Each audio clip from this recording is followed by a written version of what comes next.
but they can't have this guy do a suicide. It would look kind of... People don't know this, but he's actually under the primary custody. He's a U.S., what we call a U.S. Marshals inmate, because he's on pretrial status. Prosecutors pointing to recorded phone calls. Diddy allegedly faked a medical emergency in an attempt to escape prison, reaching out to his associates while plotting his release. Video evidence reportedly captures him discussing plans to leave the detention center under the cover of darkness after complaining about knee pain. This is the same facility where inmates have died due to lack of medical care.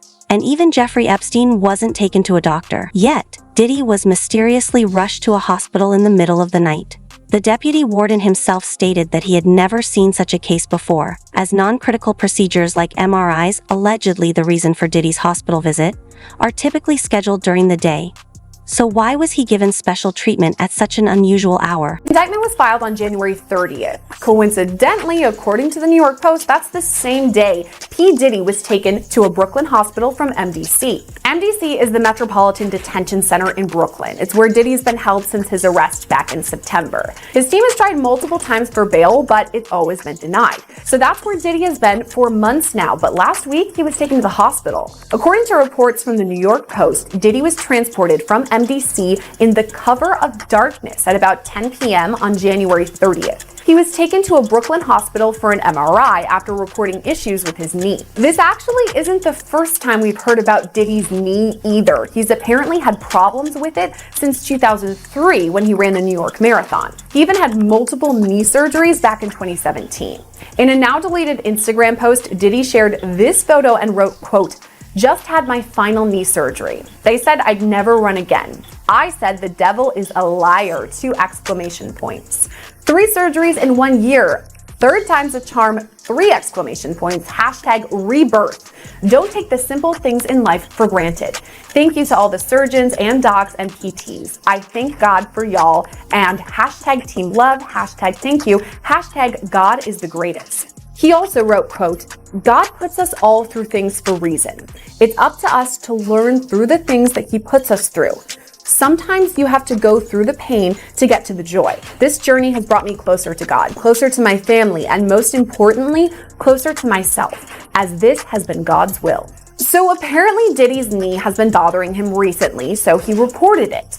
At some point, it was decided that he needed medical care outside of the jail, so he was taken to a Brooklyn hospital. He was only gone for a couple of hours and came straight back to MDC after his MRI was finished. Diddy's attorney Mark Agnifilo told TMZ, quote, "I cannot comment on anything related to prisoner movements. Also, I'm not commenting on anything related to possible medical issues." A statement from the Federal Bureau of Prisons was released too. It says, quote, "For privacy, safety, and security reasons, we do not comment on the conditions of confinement for anyone in our custody, to include medical status or medical..." As if things weren't suspicious enough, Diddy was reportedly heard discussing a prison break just weeks ago. Realizing that bail isn't an option, he seems to be resorting to the next best thing: faking a medical emergency. MRIs and x-rays and things of that nature, they're on a normal work schedule, between, the normal business hours of maybe 10 o'clock and maybe 6 p.m.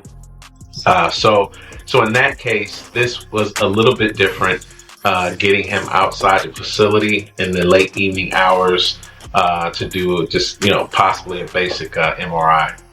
Yeah, I was thinking about the timeline too, because I don't ever recall going to the doctor at 10 p.m. at night. As you said, it's usually 9 to 5, 10 to 6 kind of vibes. But for P. Diddy, I can kind of understand why it was at 10 p.m. Correct me if I'm wrong. I'm thinking they decided to do this because he's such a high-profile name that they wouldn't want to draw attention to it. I mean, this is an unassuming Thursday night around 10 p.m. Could that be why they decided then to go to the hospital? Yes, and also, for a couple of reasons, staff, many correctional agencies are short-staffed. So you're taking someone out with this high-profile person such as P. Diddy. Just the nature of who he is going to cause a serious security concern, because you're going to need to be able to stave off, onlookers, fans, media, and the like. And then you also got to think about the security of the hospital and their operations. People there to try to get better. You have families there to visit their loved ones. And the last thing you need is somewhat, a chaotic environment that's causing concern with security. And also, most people don't know this, but he's actually under the primary custody. He's a U.S. what we call a U.S. Marshals inmate because he's on pretrial status. So the Bureau, the agency, the Bureau of Prisons oversees, the operations with overseeing the inmates on a day-to-day basis. However, when they're in the hospital for an extended period of time, if there's no deal worked out between the local institution and the local marshal's office, it would be the marshal's responsibility to take custody of that particular inmate.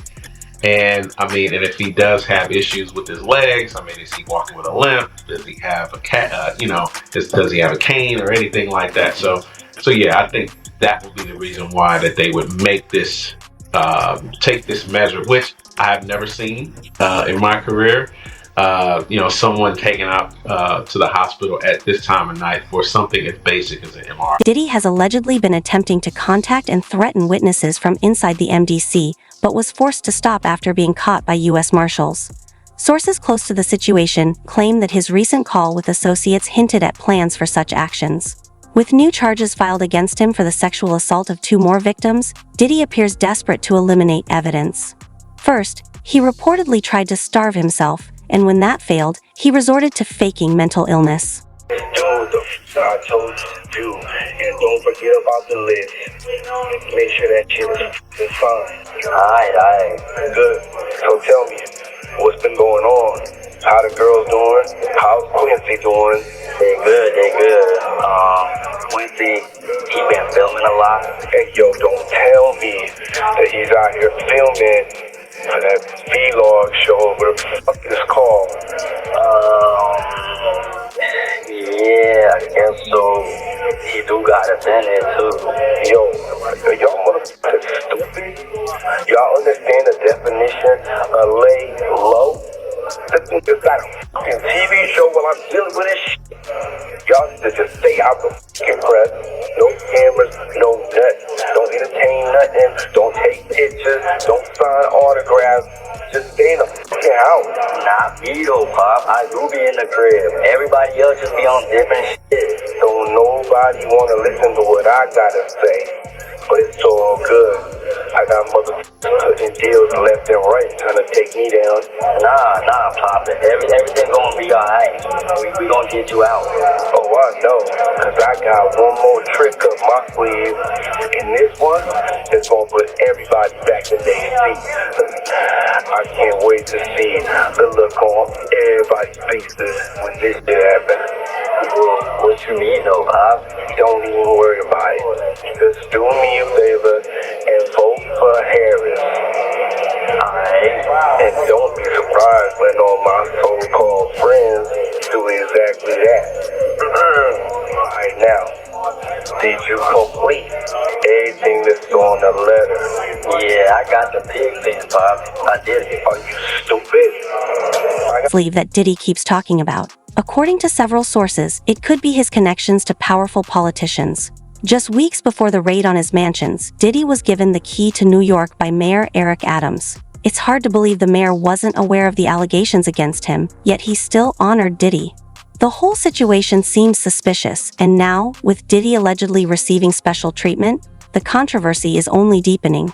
That the judge was going to allow him to be bonded out on the first get-go. Now, if he comes up with some more hearings, he might be released.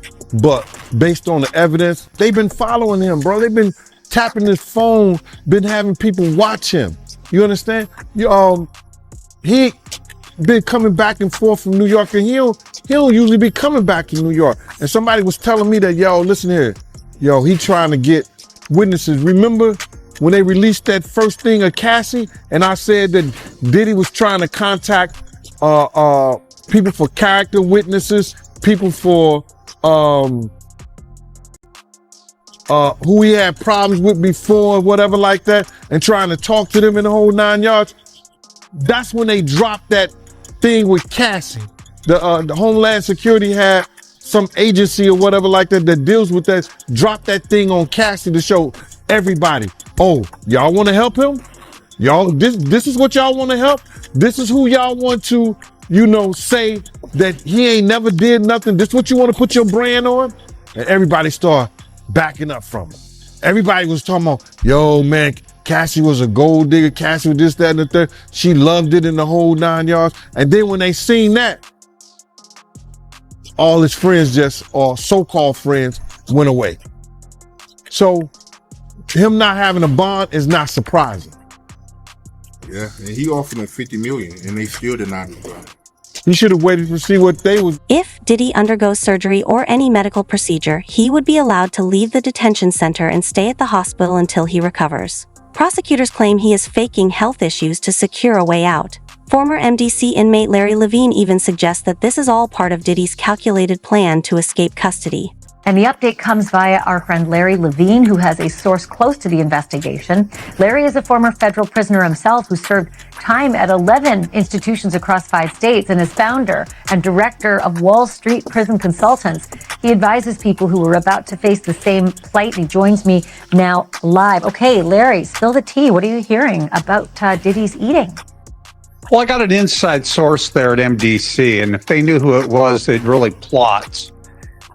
When people go into custody, they have anxiety, they're depressed, a lot of things go through their mind. And one of the things they do is they stop eating. They lose a lot of weight. Look at somebody coming out of prison. They look like a POW or something, but they've been through the ringer. Now, there's a collateral issue that may be here. Look what happened to Jeff Epstein. I got people every day saying, you think they're going to Epstein him? And I go, well, I really don't know. But they can't have this guy do a suicide. It would look kind of funny. Now, imagine if somebody got to one of the correctional officers, and this could happen. They don't make a lot of money.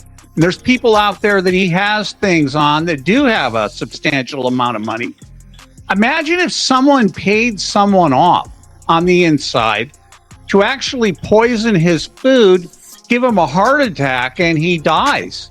And no one would really think anything of it. So that may be one of the reasons he's not eating. He's really, really paranoid. He's really, really scared. He doesn't know what to think. He doesn't know who to trust or what to believe. Then he had a religious visit also, and a dietitian come talk to him.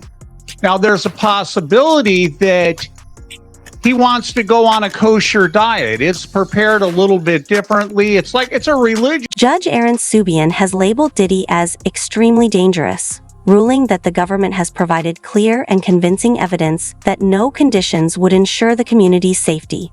Additionally, evidence suggests that Diddy instructed family members and his defense counsel to include others in three-way calls to make his communications harder to trace. He has also allegedly attempted to influence the jury pool and reach potential witnesses, further raising concerns about his actions behind bars. This morning in the sex trafficking case against Sean Diddy Combs, prosecutors now claiming that from behind bars, Combs has been trying to reach out to victims and possible witnesses. And ABC's Phil Lipoff is here now with this story. Good morning, Phil.